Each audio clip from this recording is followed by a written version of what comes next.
This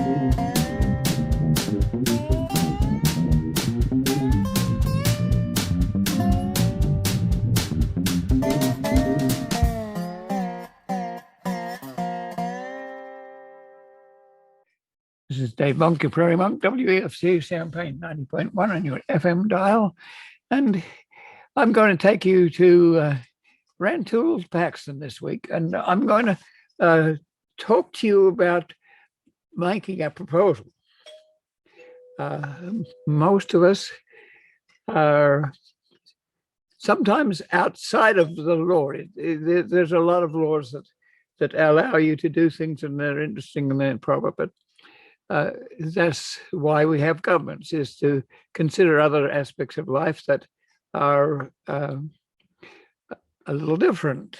And often conservation movements are a little different. So we may or may not be outside of the law. We may be trying to bring together people who very much establishment people who might consider a proposal that we make. So I want to take you past that sort of paradigm, the idea that there's a corridor. It's 10 miles long. It has been something we've been looking at for a long, long time. At the north end, we had hoped that a Royal High School would be a visitor center. We're looking at the south end, which where we have bought 9 acres. So we have to establish our concept and bring people together. It might be only 3 or 4 people to start with. It might be more. The land we're talking about is not our own sometimes. We do own 9 acres, but it is also owned by the Department of Transportation. An old road in there is something historic we'd like to work on.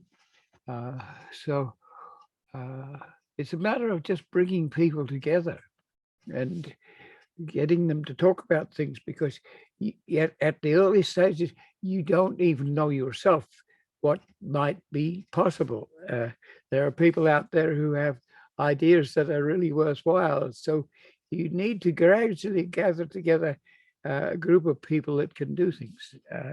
Sometimes there is a program that might be helpful. In the case of the federal government, they're looking at infrastructures. So we might look at a manual. If you are doing a formal grant proposal, you have a manual, and you have people who are grant writers who know how to handle manuals. They know how, if you want 2.5 full-time personnel, then they know what to do with that. But at this stage, it's rough and tough. But I want to involve you in this particular project and see if we can't implement it. There's an old Route 45 which could become a bicycle trail, a prairie trail, and at the south end there's a pumpkin vine railroad line that's closed out and is used as a rail trail that goes across Rantoul to Dillsburg and on to Gifford and Penfield. It's long since been retired, but there's elements on it that might be related to the North-South Trail. We're thinking of taking people off at Kankakee and coming down on old Route 45, which has not been developed into a new Route 45 because 57 came in. And so there's a lot of things to think about here. If you come down past Sabans, then you're traveling fairly near to the railroad line without an interurban. And there's a lot of vegetation there that's very interesting. Fortunately, most of the traffic is now on 57. So you have what was an old highway with 2 lanes available for viewing the prairie on either side, mostly on the railroad side. And there's small towns, about 5 miles apart each, then and they could be interesting too. So how do we convince you out there to be involved in this sort of thinking and this sort of dreaming? That means we have to give you enough information so that you can go to these places and look at them. So if we were to take a tourist off 57 at Kankakee, they can come down through Chavans and through Loader, and the Grand Prairie Friends has been involved at Loader, and so has the Nature Conservancy. And then you come down further to Paxton and the Prospect Cemetery, which is near to the railroad line cemetery, the railroad line itself, which is where we're wanting to put a trail. And then there's you go over a Bloomington Moraine, and it has loess on top of glacial till, and it has the rolling nature of the terrain and of the moraine. And then you go down and you look at the outwash plain and the swamp that's on the south side of the moraine, and with an old cemetery which gives you history, and it's also a present cemetery, so it's expanded a little bit. But then there's this old road that goes right into Rantoul and connects up with the east-west pumpkin vine. There's now a rail trail. We tried to get it up to Dillsburg, which was another 9 mile and a half, but that didn't happen. But you haven't given up on all of that yet. So now we need a summary that people can understand. We need a one-page summary for people who might just want to go and have a look at the territory. We need perhaps a 3-pager for people who are more interested. And then we need a 10-pager for some people who might actually become involved in this proposal. We certainly need to communicate with the Department of Transportation. We need perhaps some attorneys and some planners and some engineers, especially in the Department of Transportation. And we need a sympathy of understanding. We have mowing crews that have gradually lost some of their mowing capacity because the roadsides, maintenance of roadsides has allowed a lot more dealing with the roadsides rather than mowing them. So it probably saved the state a lot of money to do that. But it's a multitude of questions. There are sidebars. You could go to a Cajun French village, L'Arabe, near to Kankakee. You could look at sand dunes that were blown up after the glacial meltwaves after they dried up and the glaciers had moved away and the world had warmed. Son, you had sand dunes blowing across the country. So Illinois conservation area is there that you could see these sorts of things. You can see where the heavier material was dropped nearer the rivers, and the lighter material blew across the country as loose aeolian or wind-blown material. Sometimes it's surprising you get certain elements of if you're on one side of the country and you're blowing wind across sea, you might be taking salt across the country. There's scientific elements, there are political elements, there are natural history elements, and we would like to put those all together. So you have at the moment a muddle of things. Unless you have a map, you don't know what I'm talking about. So now we're going to try and tidy that up a little bit.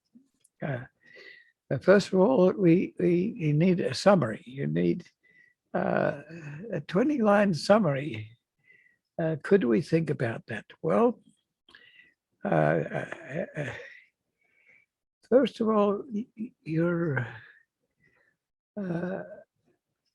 you have to be good at word power, because a summary needs strength. It needs some sort of commentary that's not too long, something that can come across somebody's desk and they can look at it quickly. It might be 12 or 15 lines, might be half a page, but it gives you the idea. Let me see if I can rustle up a summary. We would like to look at the maintenance and landscaping of roadsides in Illinois, and in particular in East Central Illinois. And we would like to provide a training program for alternate forms of occupation associated with roadsides. Mowing has tended to be reduced, and there's a need for jobs. There is money for infrastructures, and we think this would be ideal for. There's 3 roads in this transect. There's a 57, which takes most of the traffic it's on the west side of the north-south corridor, with all paralleling Illinois Central, or what is now Canadian National. So heavy-duty traffic is on 57. Then there's a railroad, which is heavy-duty railroad traffic. Then there's an old interurban, which went to Paxton. It didn't get to Kankakee, but it was intended to get to Kankakee. But gradually, motor vehicles came in, so that was obsolete. And therein lies some questions about who owns the interurban, and how could it be resumed? Then following that transect, we're going across the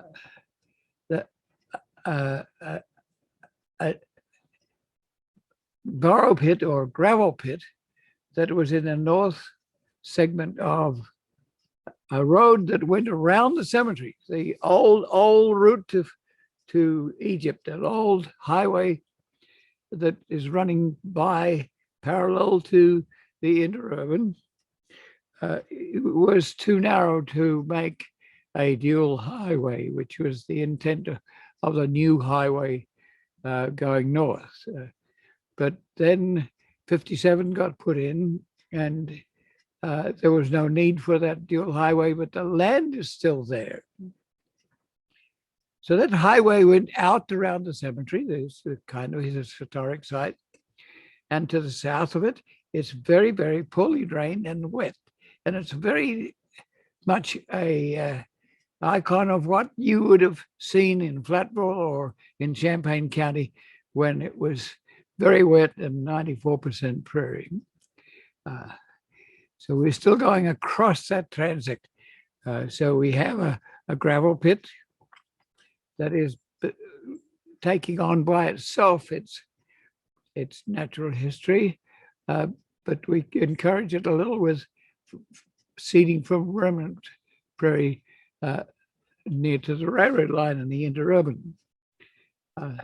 The second leg of the proposed new 45 was not used, but it's there, and it's been planted to ornamental ash trees, and the ash trees have been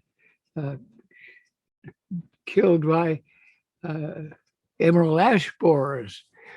So interestingly, prairie plants are coming out with the added light. There's a whole bunch of other trees too. So let me take you across that transect again.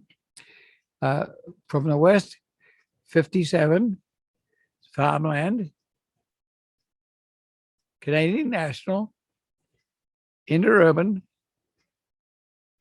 old road, old 45, and across a borrow pit or gravel pit, and then across an unused dual highway, and then across 45, the modern 45, which used one leg of the dual highway, and then you're back into farmland again. But it's a rather wonderful site because you're running along the Bloomington Moraine, and you're getting to get to know that it's rolling, and there are streams coming out of it into the outwash plain, and this moraine has character. And if you go north-south, if you start off at Rantoul itself, you go across the Pumpkin Vine line near the north side of Rantoul, and then follow Route 45 north, but you are going to go straight. So you go across this swampland with the old Route 45 between the cemetery and the railroad line, and you're going to move out around that. But as you go, you're going up the hill. You're going from very wet territory to mesic territory to dry territory on the top of the moraine. And then you're going to go down slowly on the north side of the moraine as it rolls down towards the outwash plain creek of a Paxton moraine. That's your 10 miles. So we have you located. We give you a map. We give you a chance to find the section roads to suggest where you can park, and let you have a look. It's rather wonderful that you have the access to Route 45, which used to be a major highway. So it is wide, and it is not heavily trafficked. So you can have pull-offs and kiosks at different places. And it is also a site where the Department of Transportation stores its spare gravel. So some of this old highway is being utilized for storage. There are different people here involved. First of all, we might want to suggest a training project to take the people off their mowers and give them an alternative opportunity to do other conservation jobs. It might be that there are invasive trees, so you might want to, they're almost impossible to cut down with a chainsaw, but a chainsaw would help. Then you spot overside the stump so you don't blanket overside anything. And gradually you work at this. It might take many years. It's not something that happens at one time. That could happen. That's often how Department of Transportation or big tasks work. They start a job and finish it. But a lot of conservation easements grow slowly. And so therein we have natural history people, and we have engineers who would like to have a very functional trail. And it would be much simpler to take out the old concrete historic road to Egypt, to places like Cairo, and replace it with a modern trail with all the codes and whistles that EPA and ADA would like. But this is historic. We want to remind people that settlers came and they had old roads that were parallel to railroad lines, and there were railroad lines that came, and before that there were canals. And so there's a little bit of history here. If you go east-west off of this corridor, you can go to the Hennepin Canal and see that it ran for just a few years and was closed out because railroads were more efficient and into more places. So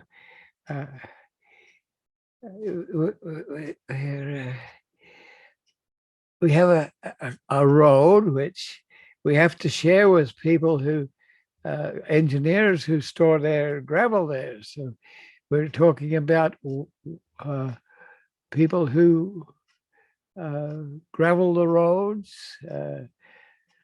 and need that sort of space. We're talking to engineers who want to see that the water runs off in a proper way. And the culverts usually when a road is retired, the culverts are removed because people can fall off them and have a problem, and there's a liability problem. So some of the culverts need to be replaced. There may have to be a bridge across the Outwash Plain Creek that comes across in front of the Paxton Moraine. We may have to have places where are pull-offs for cars. We don't want this area to be used by cars, but it's wide enough to be, and it's wide enough to take a maintenance vehicle. So that's good. So we're talking to engineers, historians. We have lost the major high school in Paxton, but there's another old high school that might be a visitor service center. We're looking at 9 acres of prairie in the top triangle of the area that around the cemetery. So there's a little spare piece of land there that's been in farming. We'd like to buy it with a kickstart so that it would improve the 9 acres, so you have more of a restoration 9 acres and a functional area where people could park or learn about the environment. This is ambitious. It might take 200 years to get to that end, but you have to be cognizant that these things happen slowly and they happen successfully, and it goes over many generations. We're working with establishing a teaching program at Parkland College. Then that has its multiplier effect in other colleges around the state. So we have a project that has multiplier effect. That means you could take it elsewhere and do something the same in another state or another country. That's a helpful thing to know about when you're writing a proposal, and it's very helpful to state and nation. Illinois has been very good at sorting out 14 ecosystems through a rather linear state, and and that concept has gone to other states and other countries. So it has had multiplier effect. So this is a corridor that can have multiplier effect. If you're going to look at it that way, there's not only a training program that you need, but you need to assess the situation. So we would be hoping that the University of Illinois, perhaps the Landscape Architecture Division, could take on some of the theoretical side of this, help to provide some of the theory for teaching at the community college, and have a hand in the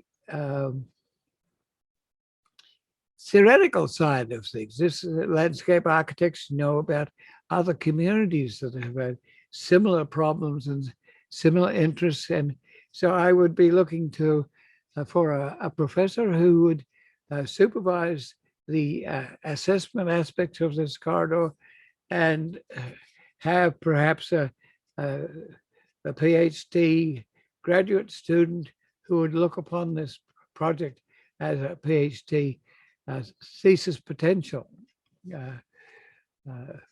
We might be looking to the law school to provide some of the legalities that would be found in working with the Canadian National, which has remnant prairie on its corridor, and the interurban and the old roads.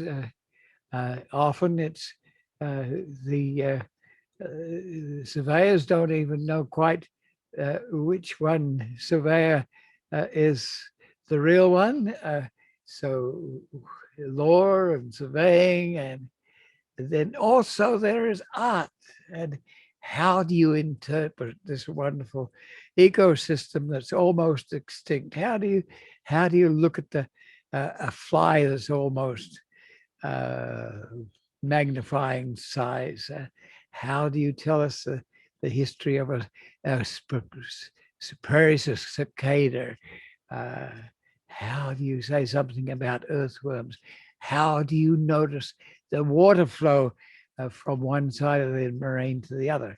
In this case, cut has been made through the moraine so that water on the west side of the north side of the moraine can run through to the east side of the moraine. So humans have been involved. So we need some sociology, and you need someone to lead the event. They're called an academic humanist, and some grant proposals won't consider you unless you have an academic humanist who can look at all sides and bring people together.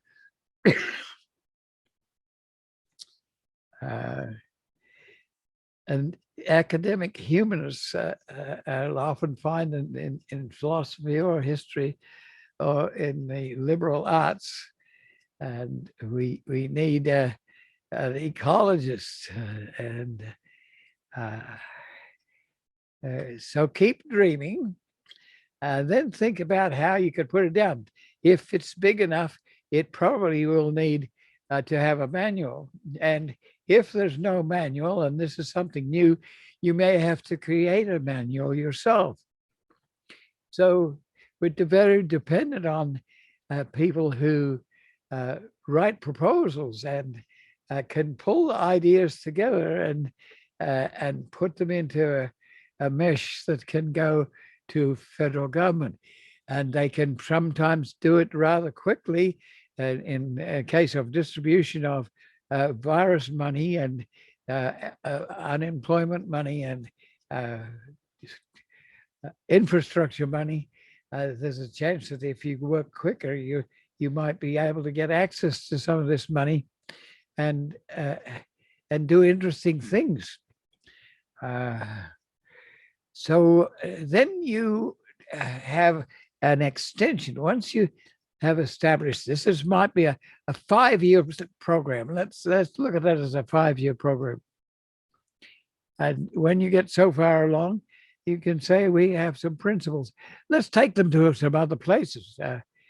We have a Kickapoo Trail, and We have 10 miles of rail trail there too that has prairie soils and sprinkling of remnant prairie. So there's an extension. There's a small multiplier effect nearby. We also have a trail that comes through from Bloomington to Mansfield, and that has prairie on it. And how do we preserve that? And how do we convince the local township supervisor to not mow it at certain times of the year, and to mow it at other certain times of the year when there's Canada thistle or something like that, and to not make the corridor so wide that it can't be preserving the vegetation on either side. And that particular corridor doesn't come through to Champaign. It only comes halfway. It comes from Bloomington to Farmer City to Mansfield. And from Mansfield to Champaign and Urbana, the Norfolk Southern line is active. And so you can't really have the rail bed as a rail trail. You can have it as an adjacent rail width trail, but that really messes up the concept of developing a nature trail. It takes out, if you have a right of way to 100 feet wide, then you're looking at perhaps 12 acres of ground. Take out one side, or which might have been farmed, or the other side that might be road. You still have a fair acreage of land. So somebody needs to look at that as an adjunct to this particular proposal. So Kickapoo and Bloomington, and then you have to have an alternative route to Champaign. And one of those routes is the possibility of going south from Mansfield to the Heartland Pathways Trail that runs parallel to 57 to Route 10, and that may allow you to get into Champaign. There is a Shady Rest and other natural areas like Lodge Park, and then there's Allerton Park, and all manner of other interesting locations along the Sangamon River. And there's been reconstruction prairies on the Sangamon River, for instance. They're not really a good replacement for a 10,000-year-old remnant prairie, which is down to 0.01%. But they can be very interesting and give people a chance to get an idea of what a prairie looked like. Not awfully overly attractive and tangent for 6 generations. Everyone's been trying to get rid of all those weeds, and now this prairie that looks like weeds, and you're trying to preserve it. So just last night I was talking to someone who used to walk bean fields, and he would take out the plants that we today revere. The milkweeds were a pest, and other plants were all butterweed, and other plants were also a pest, and in competition with the row crops. So at Shady Rest and those other places, we have forests on the banks of the river, bottomland forests. We have upland forest, part of the Cerro Gordo moraine. And there's the possibility, and was the possibility, of a Horseira Chautauqua. So we're looking at a railroad museum that's nearby. Can the railroad museum go down to Shady Rest? And can it go around to Champaign? Can you can you reconstruct 4 miles of railroad bed? And we have a Champaign, Havana, and Western Historic Railroad, which has been established by people who have 1 foot in the Railroad Museum. And not everyone is into this, but the attempt is to get historic trains back into Champaign. So therein lies a welter of alternate routes from Mansfield to Whiteheath to Seymour, and then there's a possibility of utilizing 7 Mile of railroad bed that's already intact but being abandoned. And can we possibly get together the funds? So that brings up the fundraising side of things. How do you convince the general public that all these ideas are good ideas? The Grand Prairie Friends has gone off to Coles County and have done very well, but we might like to encourage them to come back and be engaged in a linear corridor from Kankakee to Rantoul, and perhaps even more. Would it be possible for the 9 acres that Heartland Pathways owns at the southern end of the trail? Could that be a Grand Prairie Friends assumption? They already rent some of that railroad bed to the north end, and they're occupying, in charge of the Cemetery Prairie at Prospect. That has been an annoyance to township supervisors who were in charge of it, because people constantly want old cemeteries to be mown and look dignified. And this is a set-aside area with some graves to the north of it that is more valuable as a natural history site. But that has to be explained. But Grand Prairie Friends is in charge of it now. And just probably about 3/4 of a mile away, there's a railroad remnant prairie and a potential trail that Grand Prairie Friends is already interested in it. So could this be something that the railroad rail to trail movement could be involved in? Could we have someone locally that would supervise in cahoots with the Department of Transportation, and that owns the old road and owns the roadside? And where would we connect with the east-west corridor?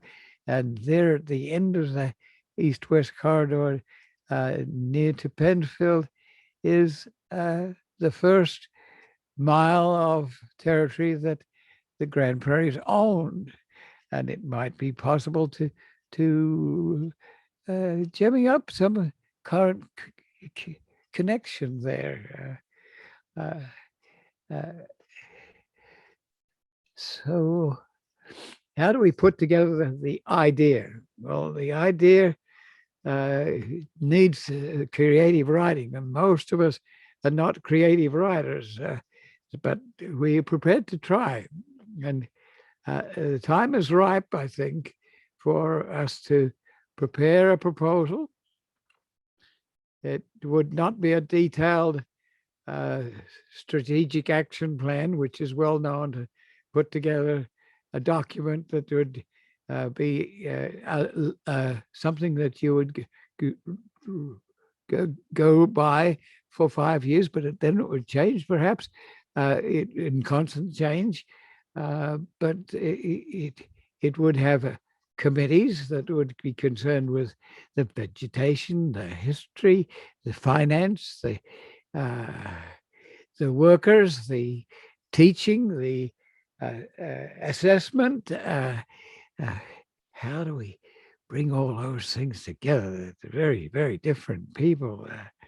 And but there's some excitement there. So the Grand Prairie Friends has done some very good gung ho work. Sarah Livesey is not only the CEO day job person for the Grand Prairie Friends, but she's also the president of the Forest Preserve. And so we have these connections. So there's forest preserves, and there's conservation districts, and there's soil conservation districts, and fire people who have to supervise the essential control burning of these sites. There's water, and where does the water flow, and where does it drain to? And if we maintain block drainage, can we have wetland species? Is there urban contact? Can bicycles find their place? Is there someone who might be interested in creating shops associated with like bicycle shops or Rantoul is into development at the moment. It's putting in a sporting complex that they hope will attract teams that want to have practice places. And so they've lost their Air Force base, but gradually, it's taken 20 years, they're gradually getting back into their own strength. So this would be a wonderful opportunity for recreation, as well as exercise, as well as health, as preservation and history. And wow, how do you convince people to do just that? How do you go to the city council and suggest that they spend money on this? They have spent money before on entrance corridors to Rantoul. Katie Protagrossi, when she was mayor, was very excited to do prairie preservation. She was also aware that some of the urban development was on top of an Indian mound. So we have these relationships to Cahokia and other mound building societies. And we have the complexity of an Indian background, which few of us know. But there we have archaeologists who run around the world, because the outerwear, which often was animals' hides, were often decorated. And so part of the language of our Illini or Kickapoo or Algonquin natives is written in geometric language that is only found in Paris. So we have an international situation there. Sometimes those materials come back, but they're tremendously delicate, because a hide can be eaten by insects, and it can be stolen. It can be put in storage. So if you're going to do that, you need to have a center that will do that sort of thing. If you go to Walnut Creek or Prairie City in Iowa, you have a huge complex. It was a sort of a parting gift to Neil Smith, who was a politician of note, and so this was a multi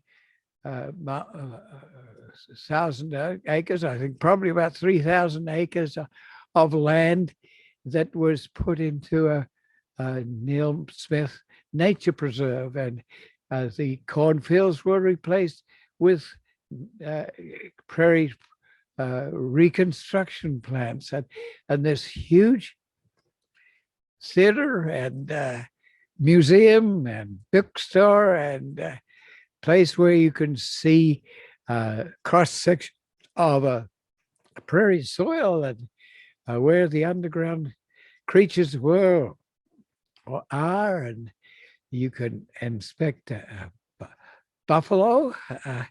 So part of this education may be taking field trips to other centers where they can see how you can interpret in a smaller manner something that might be a visitor center on that area that's near to the 9 acres that we're talking about just north of Rantoul. It might also be something that would attract people if they came off the highway at Paxton instead of Kankakee and wanted to visit. There are places in Wisconsin. The University of Wisconsin has a Zimmerman, I think it is, prairie. It's a big prairie area through which they did put a highway, but it's still a prairie that is part of the University of Wisconsin. So that might be a place to visit. It might also be a place to visit some of your own prairies that are around, whether there be at Arcola or in Vermilion County, or little spots of prairie on an old fence line somewhere that only a few people know about. If you go to west of Kankakee, you can find a triangle of soil that was never dug up. It's at Kempton, and it's just alive with prairie, and you need to know about it. Probably not publicize it very much, because there are people who would like to salvage a little here and there from prairies, and you don't want that to happen, because here's where all the bacteria are, all the fungi, and sometimes very rare plants that might only be in 1 or 2 or 3 places in the state. You might even have to go to Missouri to retrieve some prairie chickens. So if you go to Newton, there are prairie chickens, but they are very delicate to handle. You have to bring them in by plane, because you have to move them quickly and gently, and they have to be able to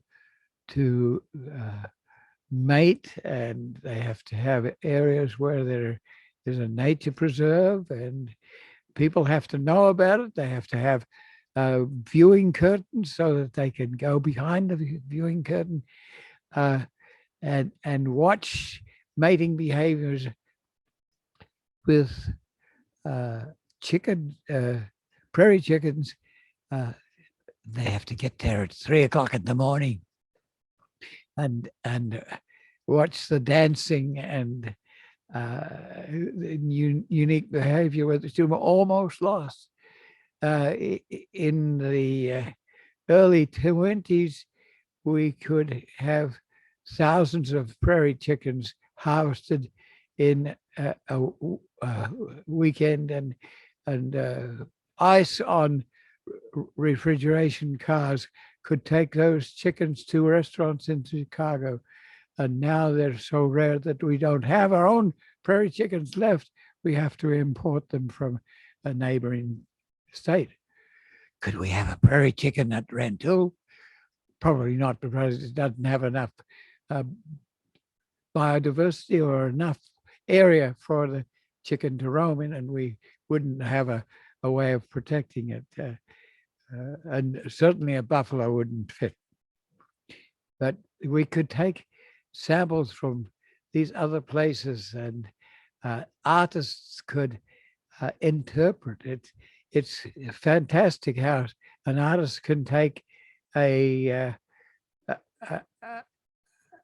chicken and do one line, and it's a chicken, and it's impressive that we need the artists and the photographers and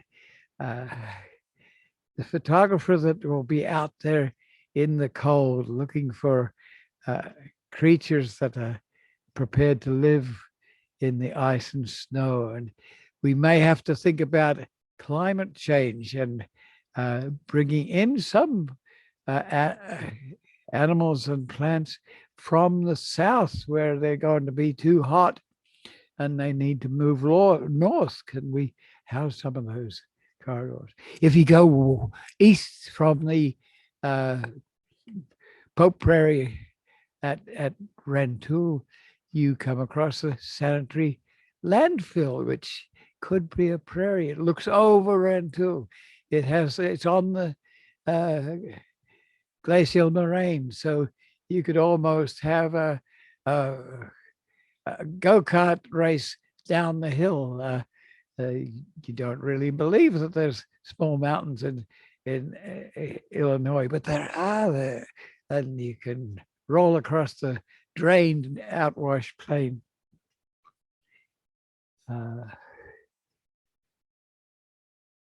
But that landfill is closed, and the presence of prairie plants would help it to reconstruct and also to be a visitor center. We know that we have a history. We have a history that includes a landfill, and it can be ugly, but it can also be beautiful, and surrounded by rolling landscape with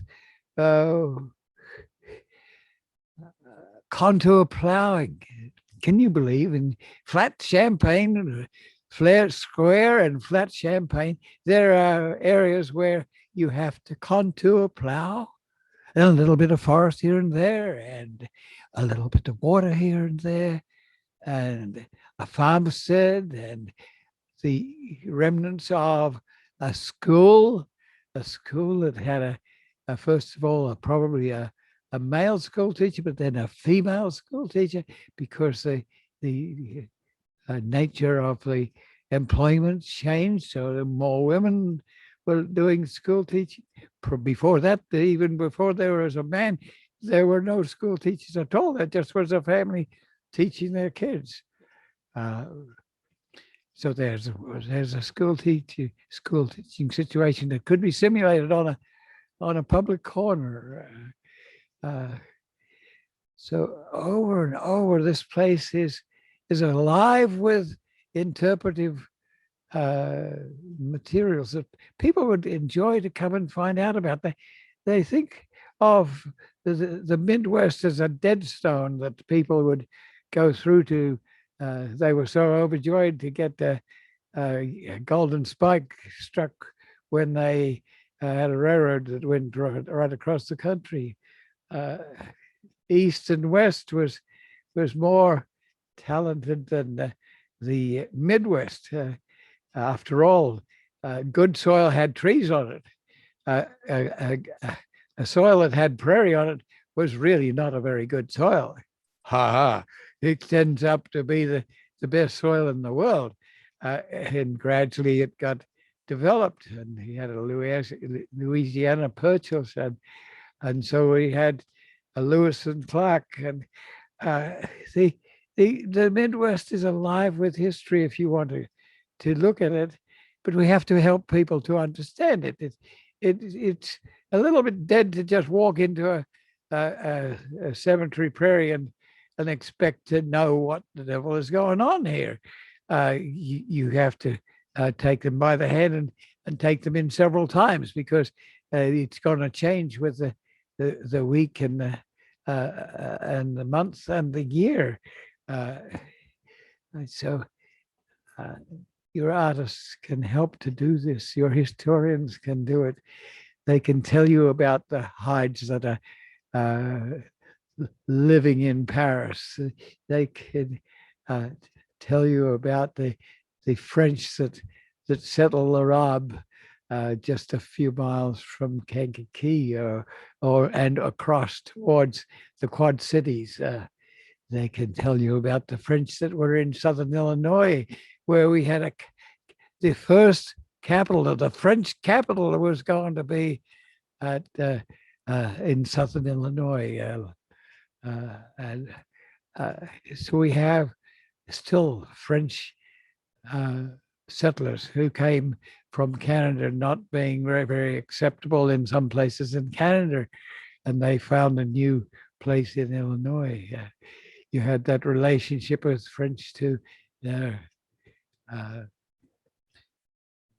Indian populations and different Indian populations, but overall, some of the imagery crosses several Indian populations. Okay, I think we have probably enough. I think I've got enough room for some announcements to come. In this whole business of doing environmental work, WEFT has been rather wonderful about helping us to get on the airwaves, to help us to take those radio programs and record them and put pictures into them, and have David Ritzani and others and Bill Saylor spend years helping us to do that. Just a wonderful experience and very helpful. I just walked along the detention pond, and sometime a couple of guys said, "You're Dave Monk?" And I said, "Yes." And we spent an hour talking to each other. One was an Olson, and when the Olson child was born, I had given his mother a geode from Danville area, cut open geode with crystals inside it. And he said that was a strange thing to give her as a gift for a newborn baby. But he says, I've kept it, and it's very much a part of you.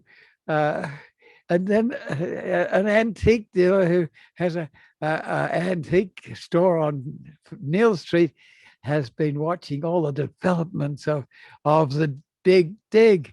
And so we talked and chatted and went on for a long time, right on the banks of a new detention pond. And I like to bring those sorts of stories to WEFT. So it's their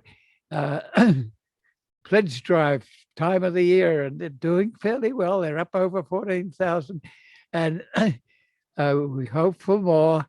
And so I leave a little time, I hope, for pledge drive announcements. So this is Dave Monk, your Prairie Monk, WEFT Champaign 90.1 on your FM dial.